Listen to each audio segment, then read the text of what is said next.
नमो नमः, नमस्कारः, वंदे संस्कृत मातरम।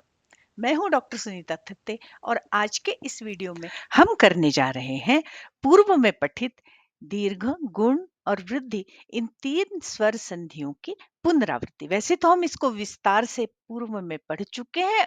उस प्लेलिस्ट की लिंक ऊपर आई बटन पर लगा रही हूँ। यदि आप विस्तार से इन संधियों को पढ़ना चाहते हैं तो उस पर क्लिक करके आप उन संधियों को देख सकते हैं। यहाँ पर अब संधि पहचानने की कुछ ट्रिक बता रही हूँ। यहाँ बहुत सारे उदाहरण दिए हैं, तो किस मात्रा को देखकर हम पहचाने कि ये गुण संधि है, कि वृद्धि संधि है, कि दीर्घ संधि।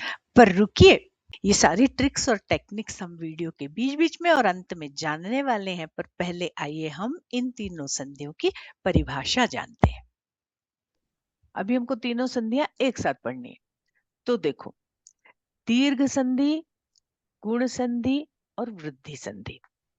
दीर्घ संधि में क्या कह रहे हैं कि ह्रस्व या दीर्घ अ, ई, उ और री, ये जब आपस में मिलते हैं, सवर्ण माने अ के साथ अ ही मिले, ई के साथ ई ही मिले, उ के साथ उ ही मिले, री के साथ री ही मिले, चाहे ह्रस्व हो चाहे दीर्घ, कोई फर्क नहीं पड़ता, तो दोनों मिलकर दीर्घ हो जाते, बड़े हो जाते हैं। और चूंकि वो दोनों मिलकर दीर्घ होते हैं, इसलिए इस संधि का नाम भी है दीर्घ संधि। ठीक है।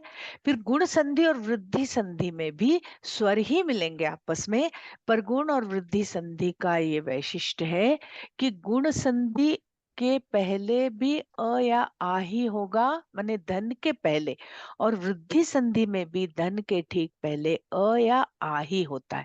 इसका मतलब कि जब गुण संधि और वृद्धि संधि को आप तोड़ेंगी तो धन के पहले या तो ह्रस्व अ होगा और या तो दीर्घ अ होगा। ठीक है। गुण में भी वृद्धि में भी।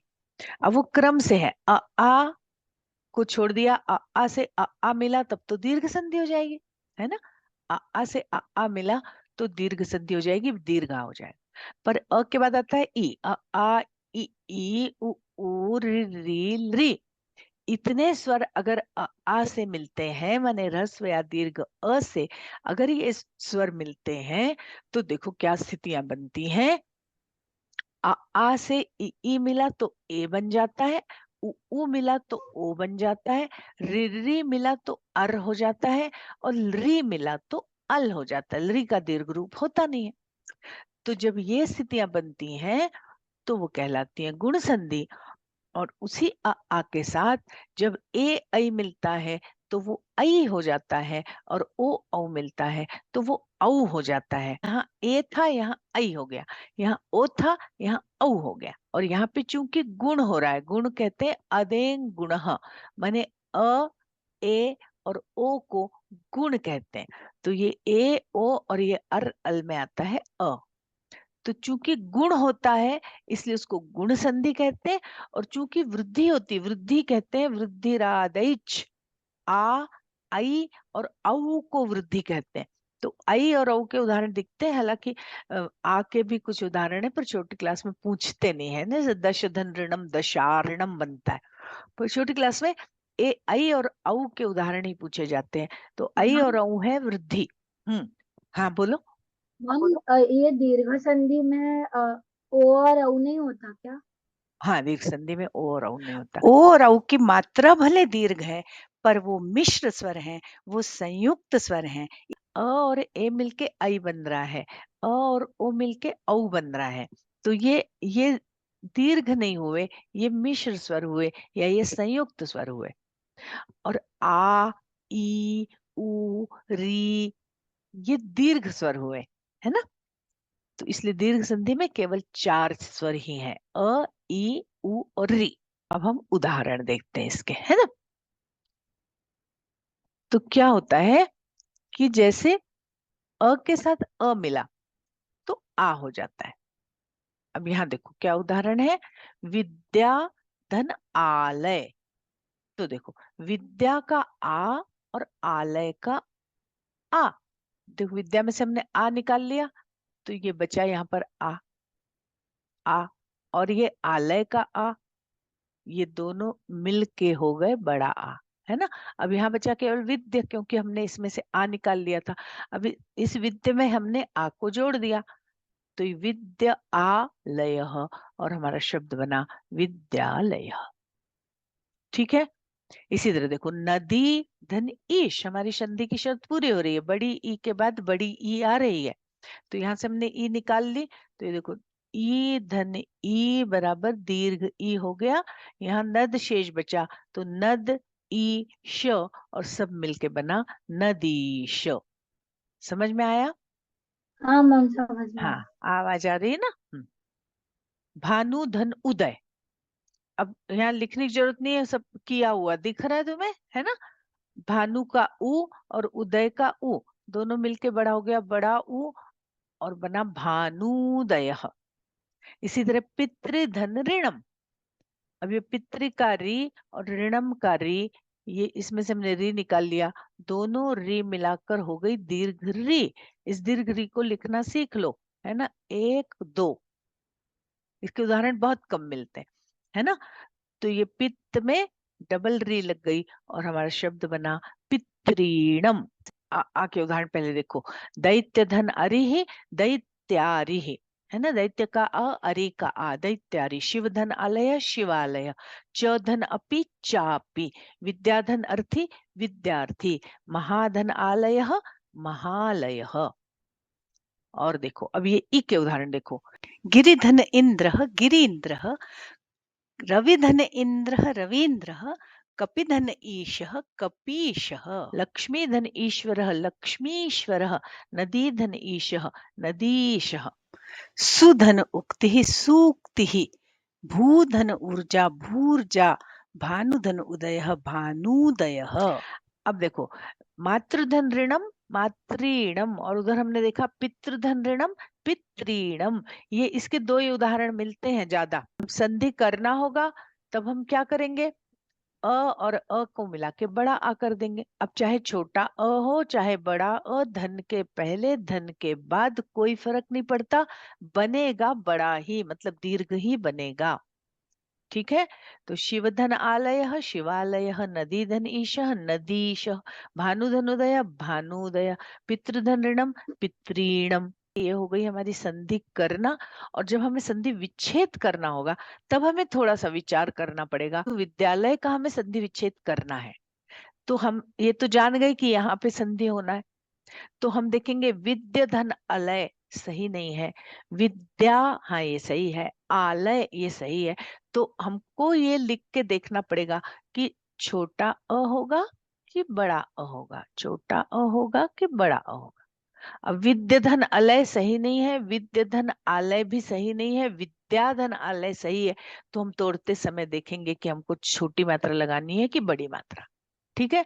इसी तरह नदीश शब्द आया, तो हम पहले लिख के देखेंगे नदी, नदी तो सही नहीं है, नदी सही होता है, तो हमने नदी लिखा।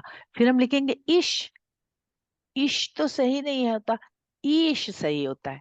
तो हमको ये तय करना पड़ेगा संधि विच्छेद करते समय कि हमें ह्रस्व मात्रा लगानी है कि दीर्घ मात्रा लगानी। अगर हमने इश लिख दिया तो हमारा उत्तर गलत हो जाएगा, नदी धन इश, नहीं इश सही नहीं है, ईश। पर जहां कहीं इंद्र की बात होगी वहां पर इंद्र नहीं होता, वहां पर इंद्र होता है ना। गुण संधि में भी ये इंद्र और ईश ये दो शब्द खूब आएंगे।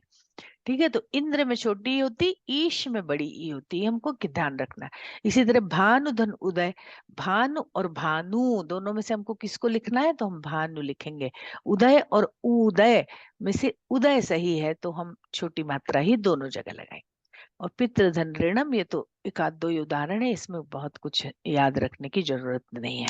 अब यहाँ पर मैं एक ट्रिक बता रही हूँ दीर्घ स्वर संधि को पहचानने की। देखिए, शिवालय, नदीश, भानुदय, पितृणम जैसे शब्दों में जब दीर्घ आ, दीर्घ ई, दीर्घ उ और दीर्घ री पर संधि टूट रही है और वो स्वर संधि है, तो वो निश्चित रूप से दीर्घ स्वर संधि ही होगी। यहाँ मैं आपको बताना चाह रही हूँ कि इस वीडियो के अंत में भी मैं गुण स्वर संधि और वृद्धि स्वर संधि को पहचानने की ट्रिक बताने वाली हूँ। इसलिए इस वीडियो पर अंत तक बने रहें और आपको अगर ये वीडियो पसंद आ रहा है तो इसे लाइक करें, शेयर करें और हाँ, इसे हाइप अवश्य करें ताकि रीच बढ़े और यह वीडियो अन्य छात्रों के पास भी पहुंच सके। आ गए हम गुण संधि पे। गुण हाँ संधि में क्या कह रहे हैं कि आ के बाद यदि ई आए तो दोनों के स्थान पर ए हो जाता है, उ आए तो दोनों के स्थान पर ओ हो जाता है, री आए तो दोनों के स्थान पर अर हो जाता है और री आए तो दोनों के स्थान पर अल हो जाता है। मतलब आ धन ई बराबर ए, आ धन उ बराबर ओ, आ धन री बराबर अर और आ धन री बराबर अल। तो अब क्या है, हमको ये देखना है कि कहीं पर भी ए दिख रहा है, ओ दिख रहा है, या अल के उदाहरण तो बहुत कम मिलते हैं। कहीं पर अर दिख रहा है माने ऊपर री दिख रहा है ना, ऐसा ऊपर कहीं रेफ दिख रहा है तो समझ जाओ कि वो गुण संधि है ना। कहीं पर भी बड़ा आ, बड़ी ई, बड़ा ऊ और दीर्घ री की मात्रा अगर आपको दिख रही है तो वो दीर्घ संधि है, पर ए ओ और अर दिख रहा है तो वो गुण संधि है। इतना हमको संधि को पहचानते आना चाहिए। ठीक है, तो देखो, आ से ई मिलेगा तो ए बनेगा, आ से उ मिलेगा तो ओ बनेगा, आ से री मिलेगा तो अर बनेगा और आ से री मिलेगा तो अल बनेगा। आ का उच्चारण स्थान कंठ है, ई का उच्चारण स्थान तालु है, इसलिए जब अ और ई मिलके ए बनता है तो ए का उच्चारण स्थान कंठ और तालु दोनों है। समझा? हाँ हाँ, इसी तरह आ का उच्चारण स्थान कंठ है, उ का उच्चारण स्थान ओष्ठ है, तो इन दोनों के स्थान पे गुण क्या होगा? ये कंठ तालु वाला नहीं ला सकते हम, है ना। तो हम इनके स्थान पर लाएंगे ओ, जो कंठ और ओष्ठ दोनों मिला के जो वर्ण बना है ओ, वो इन दोनों के स्थान पर वो होगा, था प्रकृति होता है। तो अब चलते हैं हम उदाहरण में। देखो, देवधन इंद्र, देवेंद्र, देव का अ, इंद्र का ई, दोनों मिलके हो गए ए और हमारा शब्द बना देवेंद्र, है ना। इसी तरह देखो, नर धन उत्तम, तो नर का अ और उत्तम का उ, ये दोनों मिलके हो गए ओ और हमारा शब्द बना नरोत्तम। और ई मिलके ए के उदाहरण देखो, उपधन इंद्र उपेंद्र, देवधन इंद्र देवेंद्र, गणधन ईश गणेश, महाधन ईश महेश, नरधन ईश नरेश, लताधन इव लतेव। अब देखो, गुण संधि में ये इंद्र और ईश वाले उदाहरण ज्यादा मिलते हैं, तो तोड़ते समय हमको याद रखना है कि इंद्र में छोटी ई, ईश में बड़ी ई। और पहचान कैसे होगी गुण संधि की? गुण संधि की पहचान ये बिल्कुल क्लियर दिख रही है कि हमको अगर ए की मात्रा दिख रही है ना, देवेंद्र, उपेंद्र, गणेश, महेश, नरेश, लतेव, तो यहाँ पर गुण संधि है ना। अभी प्रारंभिक स्तर पर इतना समझ लो, हालांकि आगे एक की मात्रा दूसरी संधियों में भी आएगी, पर अभी तुमको चूंकि 3 ही संधियां करनी है, तो तुम्हें एक की मात्रा दिखे, ओ की मात्रा दिखे और ऊपर र दिखे तो वो आंख मूंद के गुण संधि हो जाएगी। ठीक है, अब ओ का उदाहरण देखो। भाग्यधन उदय भाग्योदय, नरधन उत्तम नरोत्तम, हितधन उपदेश हितोपदेश, महाधन उत्सव महोत्सव, गंगाधन उदकम गंगोदकम, यथाधन उचितम यथोचितम। अब देखो, जनरली सब जगह छोटा ऊ है ना, ह्रस्व ऊ है। कभी कभी बड़े ऊ के कुछ शब्द आ जाते, ऊर्मी जैसा, है ना। तो वहां ध्यान रखना अपने को कि तोड़ते समय बड़ा ऊ लिखना है। और ये इधर जो शब्द है वो हमें देख के समझ में आता है। भाग्य होगा कि भाग्या, नर होगा कि नरा, हित होगा कि हिता, मह होगा कि महा, गंग होगा कि गंगा, यथ होगा कि यथा। ये हमको तय करना पड़ेगा कि हम छोटी मात्रा लगाएं कि बड़ी मात्रा लगाएं। ठीक है, और पहचान क्या हो गई ये देखो, पहचान में एकदम साफ साफ दिख रहा है हमको, भाग्योदय, नरोत्तम, हितोपदेश, महोत्सव, गंगोदकम, यथोचितम, माने ओ की मैम मात्रा।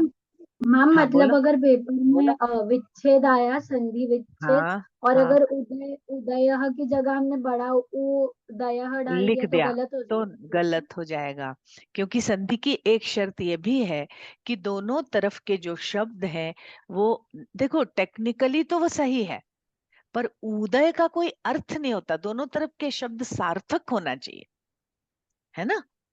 अगर हम निरर्थक शब्द लिख के संधि करेंगे तो गलत हो जाएगी। जैसे हमने लिखा नर धन उत्तम की जगह हम हाँ लिखा, मतलब अगर हित का ही छोटा है तो फिर उपदेश का भी वो छोटा ही होना चाहिए। नहीं ऐसा कुछ नहीं है, ऐसा बिल्कुल भी नहीं है, है ना। देखो यहाँ पर महा का आ बड़ा है पर उत्सव का ऊ छोटा है। हाँ मैम। हमें क्या करना है, हमें संधि तोड़कर दोनों तरफ सार्थक शब्द लिखने हैं। को हिता उपदेश लिखा तो हिता का कोई अर्थ नहीं होता, हित उपदेश सही है। नर धन उत्तम है तो नर का जो स्त्रीलिंग है वो नरा नहीं होता, वो नारी होता है हाँ ना। मैम।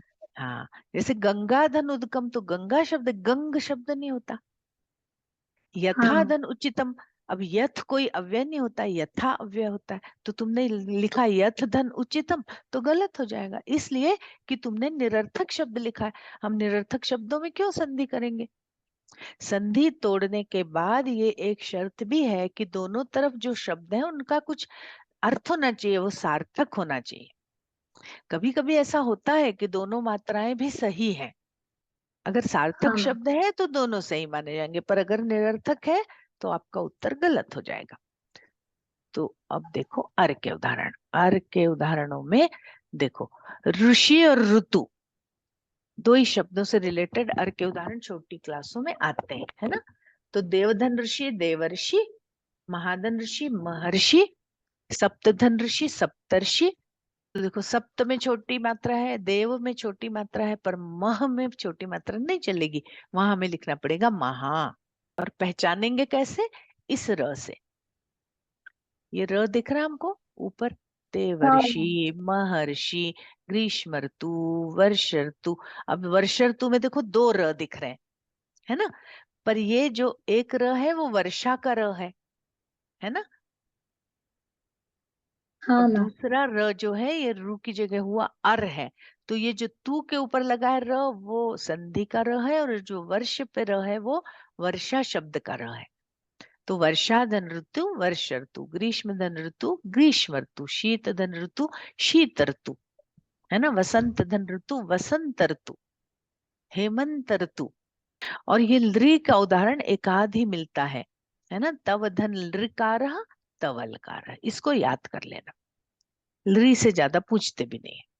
हमने देखा बड़ा आ है, बड़ी ई है, बड़ा ऊ है तो दीर्घ संधि है, ए है, ओ है, अर है तो गुण संधि है, आई है, औ है तो वृद्धि संधि। हमको संधि विच्छेद करना है तो देवधन इंद्र हमने देखा, इसको तोड़ना है, तो हमको ये तो समझ में आ गया कि ए की मात्रा है, इसका मतलब अ और ई मिलके ए बना है, तो हम लिखेंगे देवधन इंद्र। फिर हमें समझ में नहीं आया तो हम लिखेंगे देवाधन इंद्र।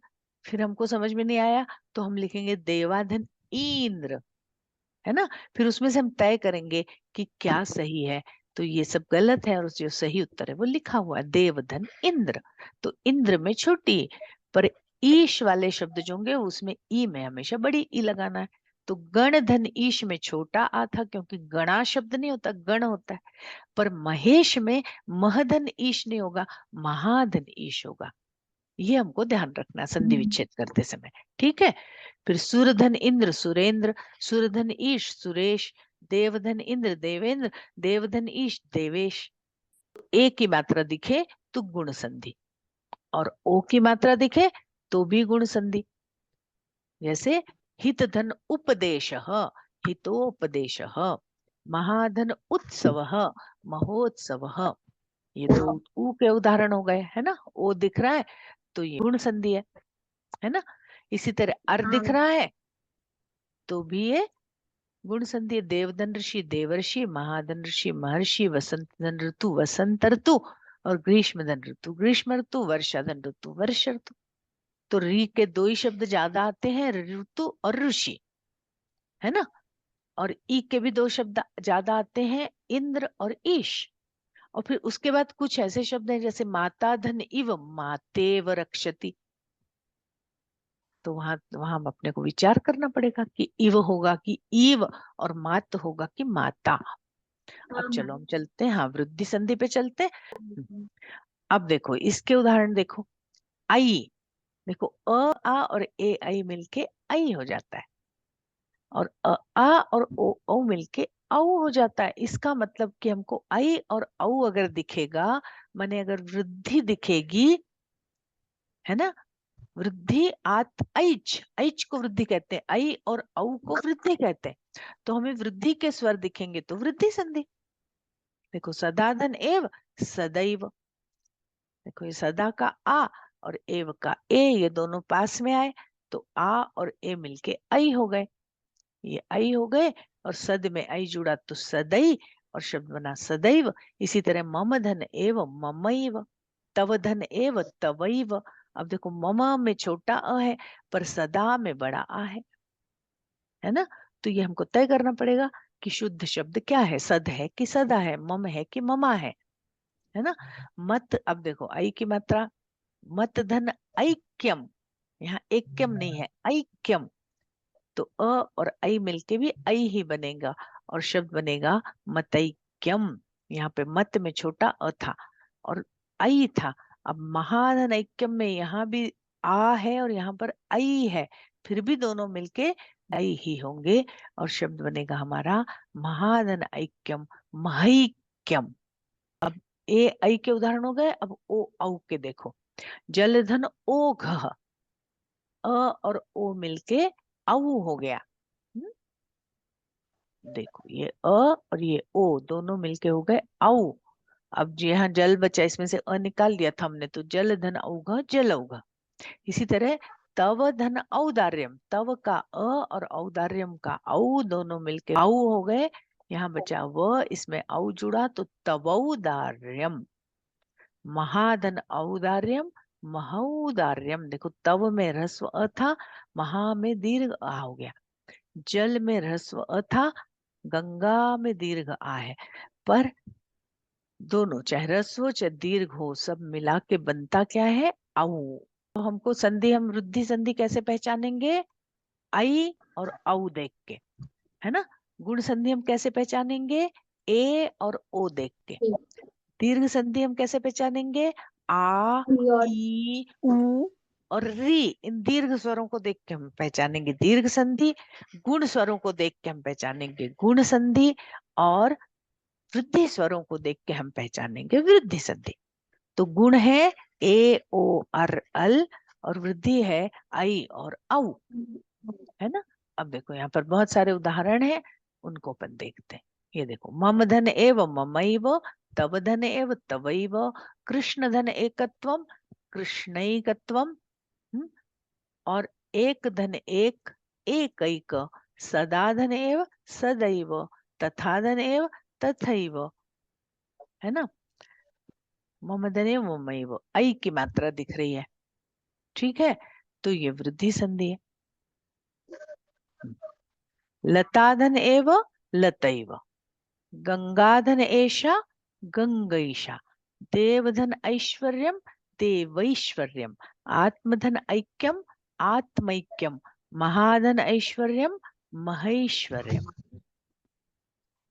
ठीक है, समझ में आ रहा है।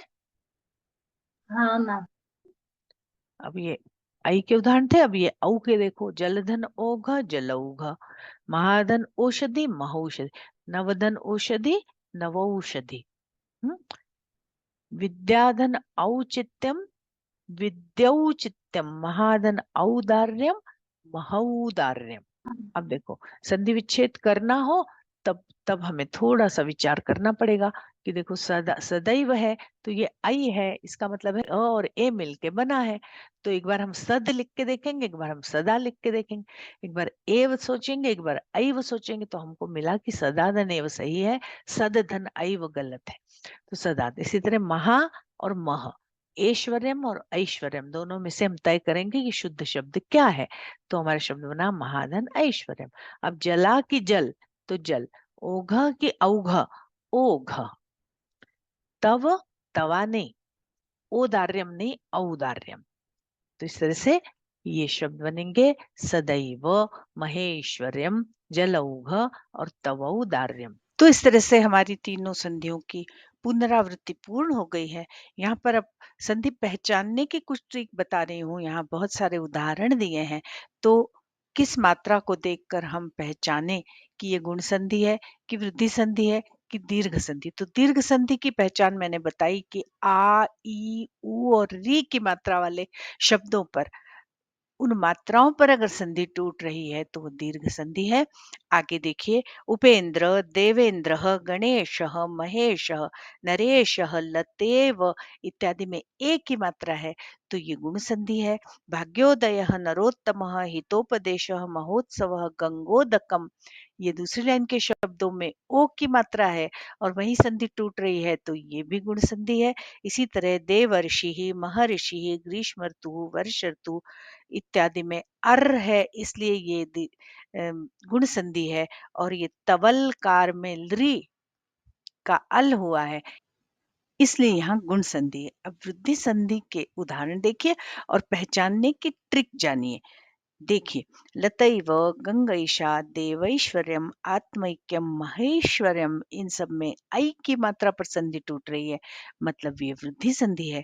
ठीक उसी प्रकार जलौघः, महौषधि, नवौषधि, विद्यौचित्यम, महोदार्यम इत्यादि शब्दों में औ की मात्रा है और वहीं उस मात्रा पर ही संधि टूट रही है इसलिए यह वृद्धि संधि है।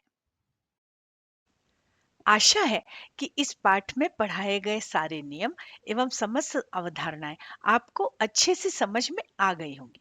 और यदि आपको समझ में आई है और वीडियो आपको पसंद आया है तो इसे लाइक कीजिए, इसे अपने संस्कृतानुरागी छात्रों एवं मित्रों के साथ शेयर कीजिए, अपने अच्छे अच्छे कमेंट्स देकर उत्साहवर्धन कीजिए। साथ ही यदि आप चैनल पर पहली बार आए हैं या अभी तक आपने इस चैनल को सब्सक्राइब नहीं किया है तो जल्दी से चैनल को सब्सक्राइब कीजिए, बेल आइकन दबाइए ताकि इसी तरह के महत्वपूर्ण वीडियोस के नोटिफिकेशंस आपको मिलते रहें। और हाँ, वीडियो को हाइप अवश्य करें। आज के लिए बस इतना ही। बहुत शीघ्र मिलते हैं इसी तरह की किसी नूतन अवधारणा के साथ। तब तक के लिए नमस्कार। जयतु संस्कृतम, जयतु भारतम, पुनर्मिलामः।